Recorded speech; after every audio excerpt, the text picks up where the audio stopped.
This is our new Norwood LM30 sawmill. Erica's dad and I have been working on it for a little while. He helped me on it a couple of weeks ago, and it's not done yet, but I wanted to test to make sure that all the safety switches work before I finished up the wiring. So I'm going to start it up, see how it works. And the plan is to not have it in the garage forever? No. So this is gonna get moved out of the garage once it's finished. But I still have a bunch of wiring and stuff to do just to get it cleaned up so that it's good for being outside. So. All right, so first test run. So go out to the front. Okay. Oh, Jesus.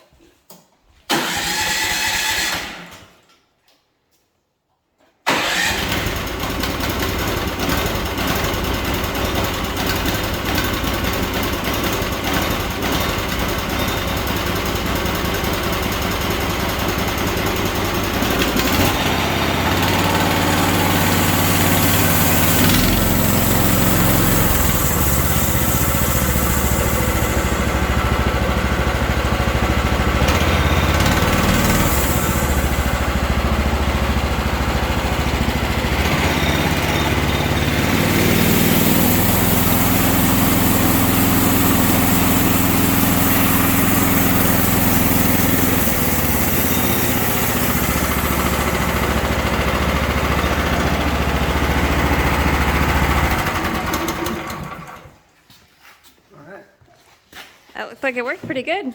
Yep, so I'm just going to check the blades. So on this thing, you can see the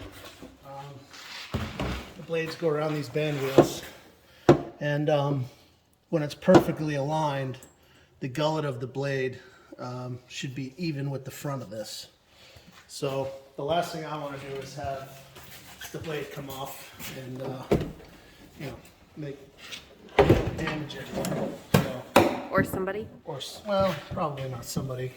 There's a lot of safety features, but if you look here, this is an easier way to see it. So that little low part, that's called the gullet, and it's right straight up against that, and it's also relatively even with the back. So this looks like this is going to work pretty good. So it took a long time to get everything lined up. But How many hours do you think you got on this, just for assembly? quite a few. Probably 3 days worth? 4 days worth? no. The first, I guess so. The first 2 days it was a while. So it was like 6 hours a day, I think. So that's 12 hours, and then I'm guessing probably another 6 hours after that. 3 hours a couple of times. Any tips or suggestions? Read the instructions.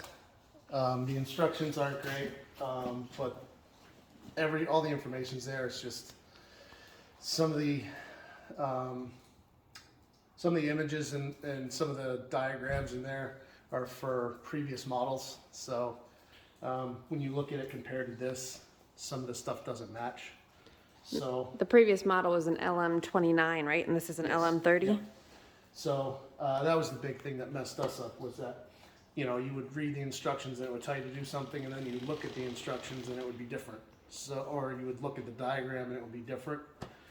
So if we had to do it again, it would be much faster probably, because we wouldn't have made so many mistakes. Well, you learned a lot, right? We did. You know exactly how this thing works. Yep. And I don't necessarily like that it was in so many pieces. I would have rather that it was partially assembled in pieces. But